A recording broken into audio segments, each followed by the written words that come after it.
Hi guys, good morning, welcome back to my channel. তো আজকে আমাদের ডে 2 বিজনবাড়ি। তো আজকে আমরা অনেক জায়গায় ঘুরতে যাবো, সেটা তোমাদেরকে দেখাবো। তো তার আগে আমরা ব্রেকফাস্ট করে নিই। চলো তাহলে দেখা যাক যে ব্রেকফাস্টে আমাদের কি কি দিয়েছিল।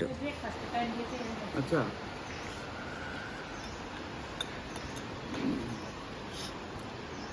এখানে তোর মনে হবে গ্রেনি ফুটেজ খুব বেশি গ্রেন লাগছে, সেইখানে তুই নিট ভিডিও মারবি। আর ওইটা কিন্তু বিভৎস টাইম। বাইরে এত আওয়াজ ঝর্ণার, তো তোমাদেরকে দেখাবো, খুব সুন্দর। তো তার জন্য নিচে যেতে হবে, আমি উপর থেকেই বলছি। আর আমাদের ব্রেকফাস্ট তো হয়েই গেছে, আমি একদম পুরো স্নান করে নিয়েছি, কারণ কালকে স্নান করতে পারিনি, এত পরিমাণে শরীরটা খারাপ ছিল আর প্রচণ্ড পরিমাণে জার্নি হয়েছে। তো এখন নিচে যাব, তো চলো তাহলে যাওয়া নিচে। কোথায়?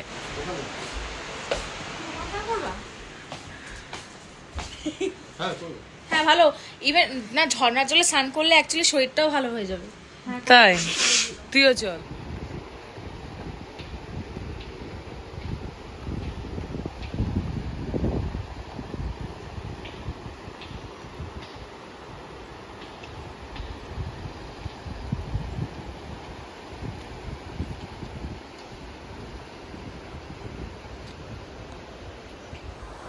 ওই যে আমাদের রিসর্ট দেখা যাচ্ছে, আমরা এখান থেকে নামলাম।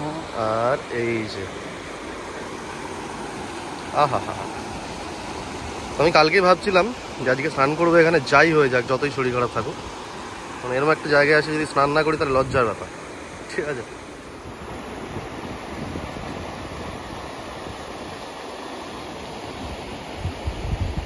ওই যে দুজন।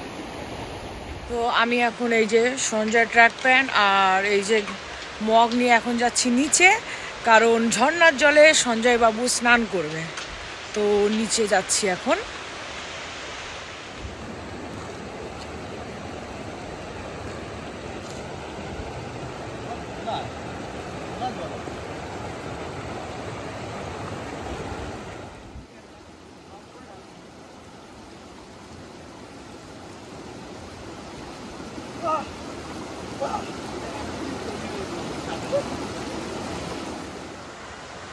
সঞ্জয় বাবু স্নান করা হয়ে গেছে, কিন্তু ভুল ক্রমে আমরা সেম কালার, একই কালার প্যান্ট, একই কালারের তোমার টি শার্ট আর আমার সোয়েট শার্ট।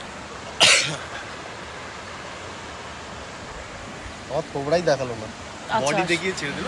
কি ভিডিও করে ও ভগবান জানে। আসলে না, আসলে আমার শরীরটা খুব খারাপ, তার জন্য মানে সেই শক্তিটা আমার নেই তোমাকে দেখানোর মতো। ঠান্ডা করে বেশ ভালো লাগছে, যেরকম ঠান্ডা ভেবেছিলাম ওরকম ঠান্ডা না জলটা। অ্যাটলিস্ট ওই সুইমিং পুলের চেয়ে তো কম ঠান্ডা জল।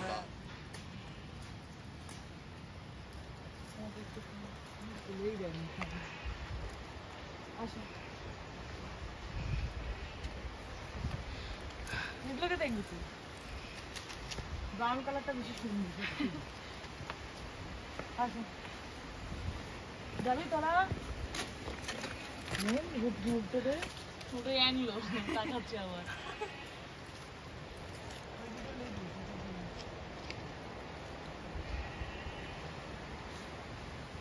চলো।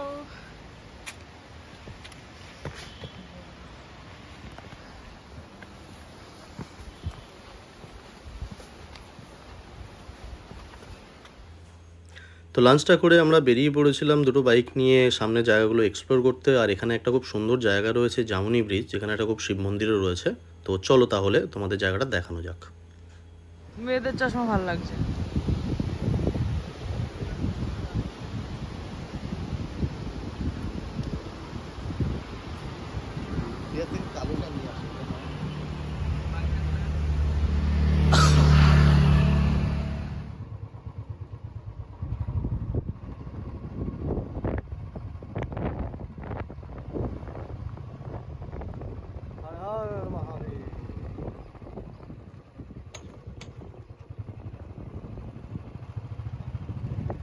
ছবি তুলবো, নমস্কার করছি দুহাত। তো তোমরা দেখতেই পারলে আমরা জামুনি ব্রিজের ওপরে দাঁড়িয়ে ফটো সেশন আর ভিডিও শ্যুট করছিলাম। আর এই যে শিব মন্দিরের কথা আমি বলছিলাম, তো এই শিব মন্দিরটা আমাকে কিছু কিছু আদিযোগীর ফিলিংও দিয়ে দিল। খুব সুন্দর মন্দিরটা, আর বেশ বড় ছিল শিব ঠাকুরের মূর্তিটা। তো আমরা নিচের দিকে চলেছি একটু সাইডে, আর জায়গাটা তোমরা দেখতেই পাচ্ছ, জাস্ট অসাধারণ একটা জায়গা। তার মধ্যেই আমার হঠাৎ করে মাথায় এলো যে কালকে আমাদের এখান থেকে বেরিয়ে যেতে হবে, তো ওটা ভেবেই একটু মনটা খারাপ হয়ে গেল। বাট যাই হোক, সব কিছু তো একটা শিডিউলের মধ্যেই রাখতে হয়। তো এই যে দেখো জায়গাটা অসাধারণ একটা জায়গা ছিল, একটা ভ্যালি টাইপের, আর এখানে সুন্দর জল বয়ে যাচ্ছিলো। তো নেচারটাকে আমরা এনজয় করতে করতে আস্তে আস্তে বাইক রাইড করতে করতে যাচ্ছিলাম। তো আমাদের যে রিসর্ট ওনার ছিল সে বলেছিল এই জায়গাটা নাকি অনেক ফুলে ভরা থাকে, বাট আমরা সেটা দেখতে পাইনি। এখানে কিছু গ্রিন হাউসও আছে, মেবি হয়তো উইন্টার সিজনের জন্য ফুলগুলো এখনও ফোটেনি ঠিকভাবে, তো ওটাই আর কি।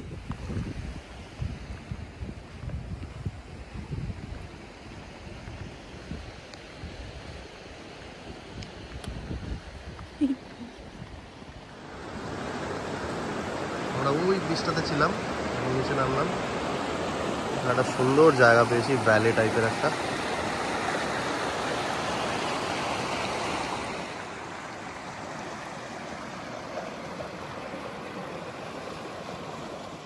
আমাদের আস্তে আস্তে প্রায় সন্ধে হয়ে গেছিলো। তো তারপরে দেখো সন্ধ্যের পরের থেকে এখানে লাইটিংয়ের জন্য এত সুন্দর লাগছিল কি বলবো। তো তারপরে আমরা ডিনার করে তো তাড়াতাড়ি আমরা শুয়ে পড়ি, কারণ কালকে সকাল সকাল আমাদের বেরোতে হবে, অনেকটা জার্নি আছে। তো ডিনার করে আমরা তাড়াতাড়ি ঘুমিয়ে পড়েছিলাম। আর ভিডিওটা ভালো লাগলে অবশ্যই like, comment, share and subscribe করতে একদম ভুলবে না। তো আজকের মতো এই পর্যন্তই, টাটা, গুড নাইট।